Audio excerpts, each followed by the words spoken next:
Hello everyone and welcome. Today we are going to dive deep into something that is, quite literally, the foundation of all physics, units and measurement.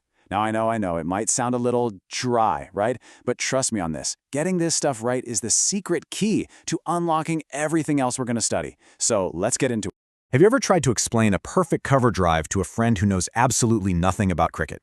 You're all excited, you're saying he timed it perfectly for a boundary, and they're just staring at you with a blank face, right? The conversation just stops.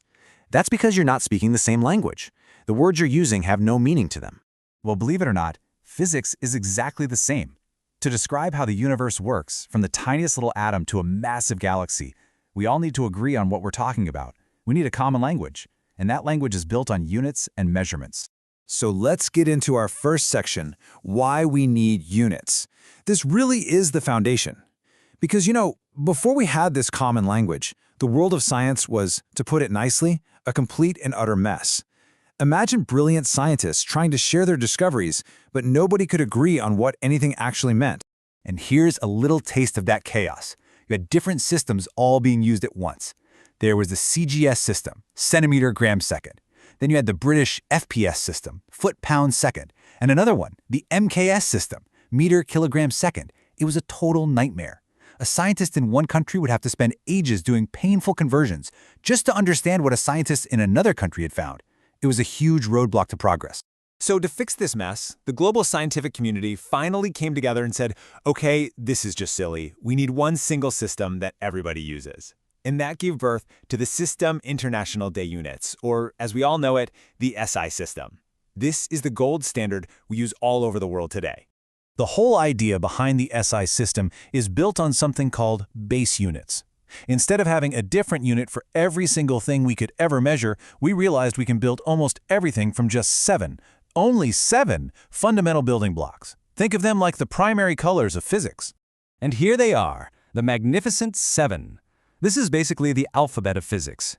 You've got the meter for length, the kilogram for mass, the second for time, you know these guys. Then there's the ampere for current, Kelvin for temperature, the mole for the amount of stuff, and the candela for light intensity. Every other unit you can think of, velocity, force, energy, they're all just combinations of these 7. We call them derived units. Okay, section 3, measuring with precision, the rules of honesty. So we have our language now, great, but knowing the words isn't enough. We have to use them correctly and honestly. This is where precision comes in. So, let's talk about something called significant figures. Don't let the name scare you off. It's actually a pretty simple idea. It's basically a way for scientists to be honest about how good their measurement is. A significant figure tells you all the digits you're totally sure about, plus the very first digit that's a little bit of a guess. It's like a code of honor. All right, so how do we count them? The first rules are super easy. Any digit that isn't a 0 is significant. Done. Any 0 that's sandwiched between two non-zero digits, like in 7.203, is also significant. But, and this is a big one, the zeros at the very beginning of a number, like in 0.02308, they're just placeholders. They are not significant. Now for the rule that trips everybody up, the trailing zeros at the end of a number. Here is the secret. Just look for the decimal point. If there is no decimal point in the number, like 12,300, then those zeros at the end are not significant. But if there is a decimal point anywhere, like in 3.500, then those trailing zeros are absolutely significant. That decimal point is the magic key. Honestly, if you want to avoid all this confusion, there's a simple trick. Use scientific notation. When you write a number like 4.700 times 10 to the power of 2, it is perfectly clear. Every digit you write before the times 10 part is significant. No guesswork. It's clean, it's professional, and there's no room for doubt. Okay, so what about when we start doing math with these numbers? When you multiply or divide, think of it like this. A chain is only as strong as its weakest link. Your answer can only be as precise as your least precise measurement. So you just find the number with the fewest significant figures in your calculation, and you round your final answer to have that same number of sig figs. Here, 1.2 only has 2, so our answer can only have 2. But watch out. For addition and subtraction, we use a different rule. This time, we don't care about the total number of significant figures. We only look at the number of decimal places. Again, it's a weakest link rule. You find the number with the fewest places after the decimal point, and you round your final answer to that same number of places. Here, 227.2 has only one decimal place, so our answer has to stop there too. All right, now we get to my favorite part. This is a tool that feels like a secret weapon once you get the hang of it. It's called dimensional analysis, and it is an incredible way to check your work and understand physics equations on a much deeper level.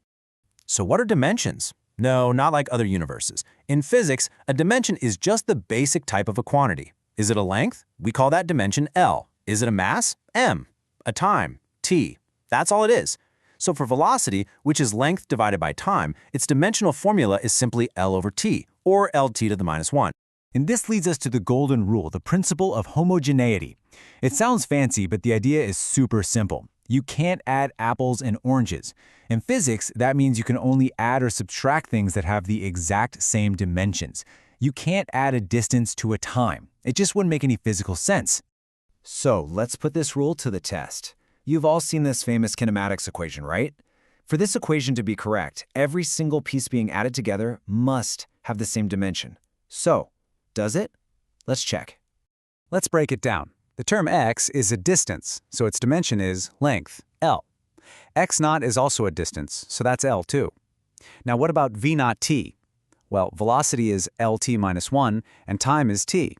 When you multiply them, the t to the minus 1 and the t cancel out, leaving just L.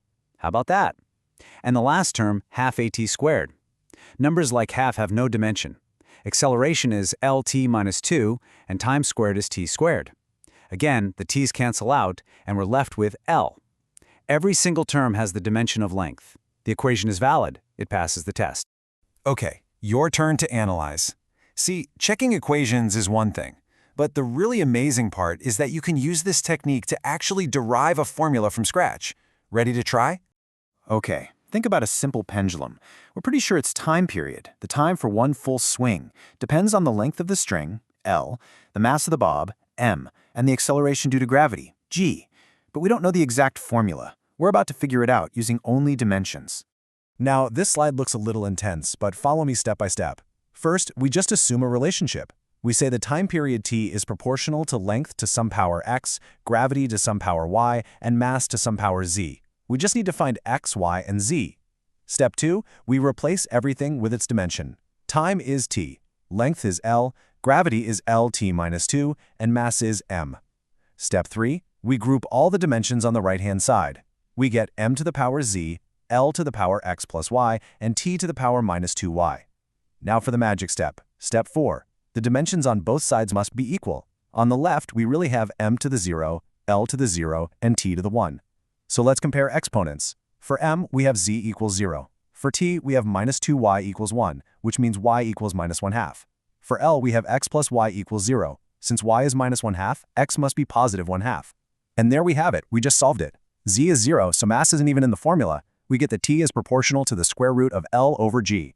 We just derived a physics formula without a single experiment. That is cool. So let's recap your new superpowers. You can now speak the universal language of science with SI units. You can report your measurements with total honesty and precision using significant figures, and you have a secret weapon, dimensional analysis, to check equations and even derive them.